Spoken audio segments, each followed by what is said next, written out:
Hello, ladies and gentlemen. More Power of Sales coming up. Why this is happening. With us, Nick, lawyer. Welcome back to our channel. As I mentioned, we will be talking about Power of Sales. What real estate agents have to watch out for nowadays. So what is that? I think there's a lot of due diligence that needs to be done before you're listing a property for your seller.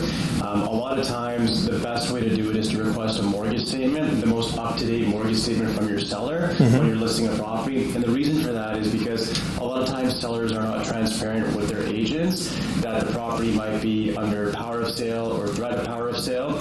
So when you get a mortgage statement, it'll tell you whether or not they're up-to-date with their mortgage payments. And if they're not, you'll essentially see it on the mortgage statement from the lender. Right. We had a scenario, which I had mentioned to Alice off camera, where one of our realtors was in a firm and binding agreement, and when he went to go check on the house, there was a note on the door which said writ of possession, which essentially meant that the bank had taken possession of the home. Right. And in that specific scenario, the buyer wanted to back out of the deal because they didn't want to deal with the bank directly.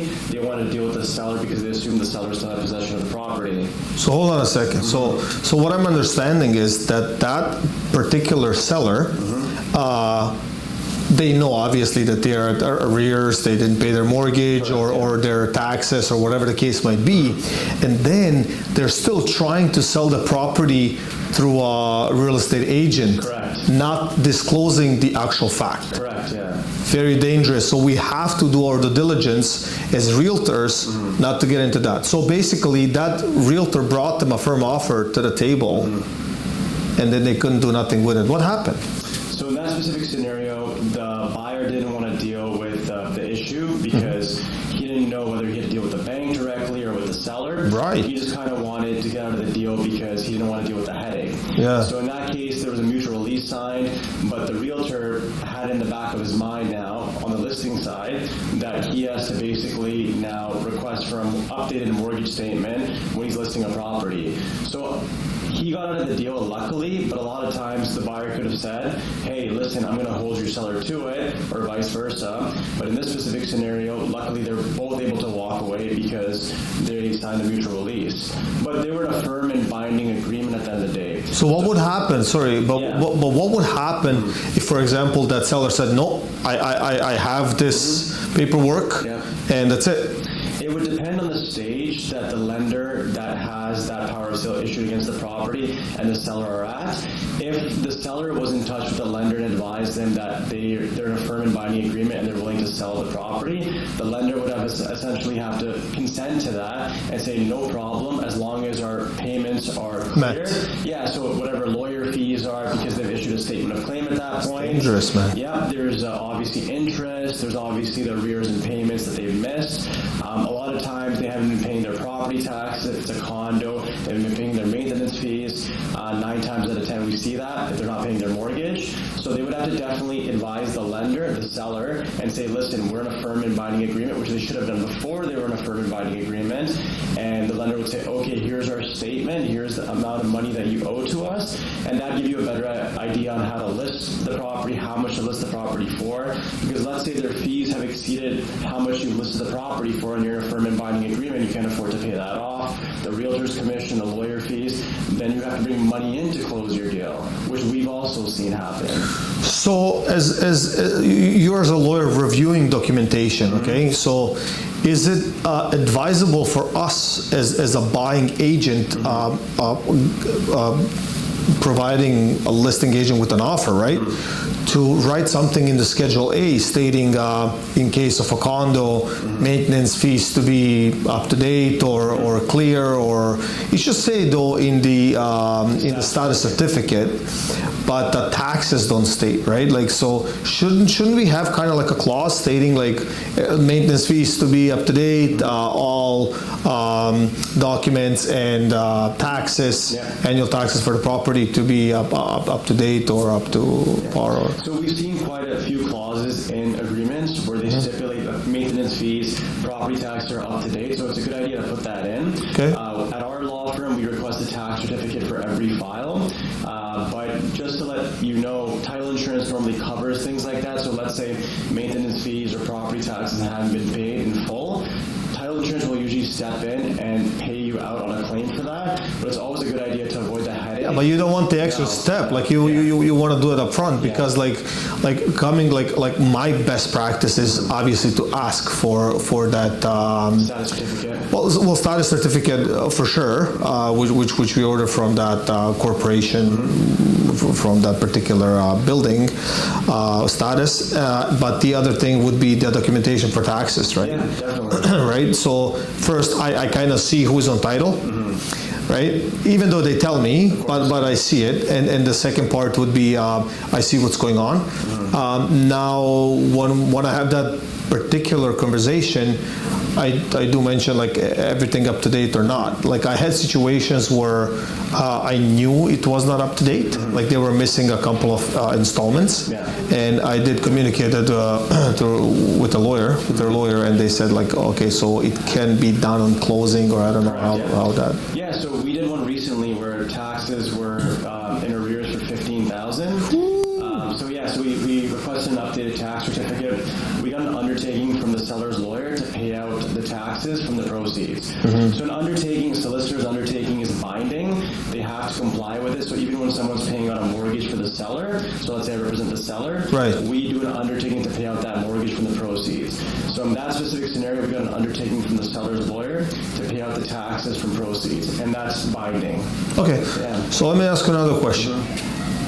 There is, let's say, the mortgage on a property is $800,000. Now they're underwater. The property is worth, let's say, $820. Okay, so what happens at that case? Like, I mean, like, there's not enough money for realtors, lawyers, commissions, payouts, anything, and if they're at the arrears or if they owe money for taxes, usually it's the case. It gets taken to a power of sale. Is that So basically, what happens? I mean, so we've been in that scenario a couple of times, unfortunately. If you are in a firm and binding agreement, if I understand your question correctly, and you've sold a house for less than what your mortgage is, you would have to bring money in to close that sale. And we've seen that happen. We've had clients have to bring in $20,000, $60,000, sometimes they have to top up the deal. exactly to sell the property. And it's especially common when people have second mortgages on their property, because now they have one mortgage they're not paying, second mortgage they're not paying. So they've sold a house, they haven't done the math, taken into account their commission, the lawyer fees, and now they got to bring money in to close. So 9 times out of 10, clients know, but you do have the scenario. Clients know, but they're sometimes they're unrealistic too. You know, they like they tell me, listen, my house is worth 1.4. Correct. Yeah. I know their house is probably worth 820. Yeah. Right. So if like it's that conversation that nowadays I think we have to bring up, like what's the standing in terms of your taxes, what maintenance, mortgage. Correct, yeah. Like those are all hard questions that we have to go through, but I think it will make life, simple when we get to closing. I Right? think rule of thumb is, I know most realtors ask for an updated tax bill because when you're listing the property. Yes, I do. But also make it common practice to request an updated mortgage statement. Wow. That's not more than, let's say, 2 months old. Because if you end up in that scenario where they haven't paying their mortgage and you're in a firm and binding deal, who's the client going to blame at the end of the day? They're going to be like, oh, why didn't you guide me? They're going to point the finger at somebody. So it's better to protect yourself as the realtor, even though it's not your fault.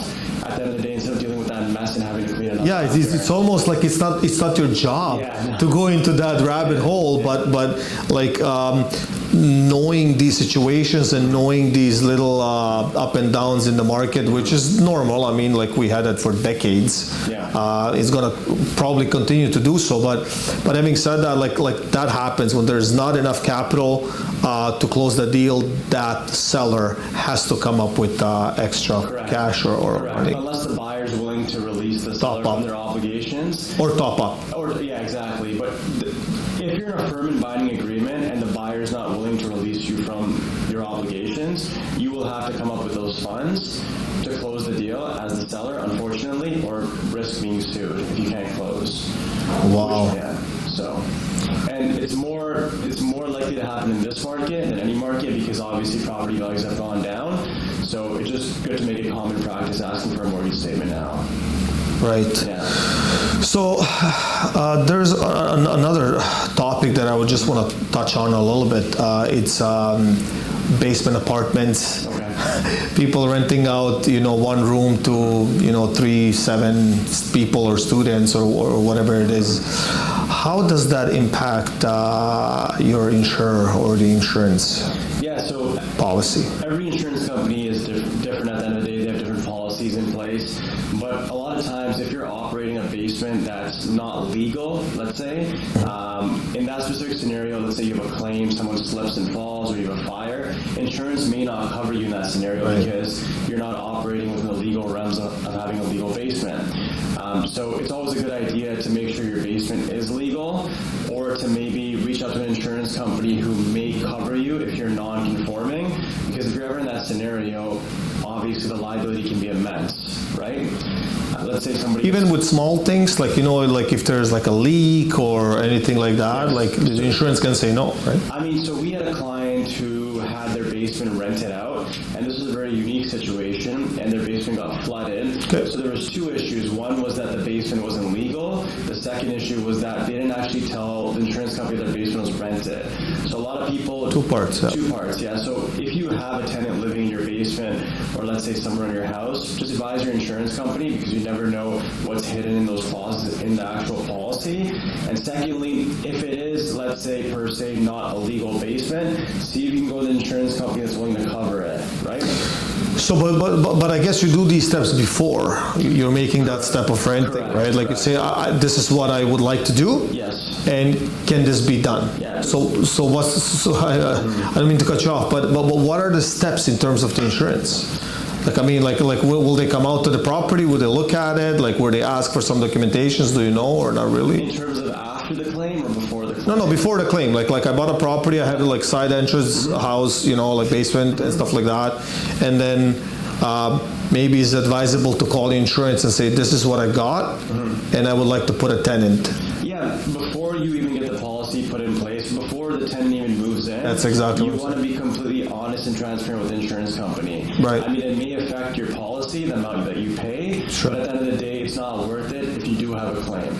So before the tenant moves in, call your insurance company, let them know. They're going to ask you a bunch of questions, the age of the house, they might ask you if the basement's legal, how many people are occupying the property, right. What kind of plumbing, wiring, et cetera, et cetera. So just be transparent with them. As long as you're transparent and honest with the insurance company, more likely than not, they'll cover you for any losses.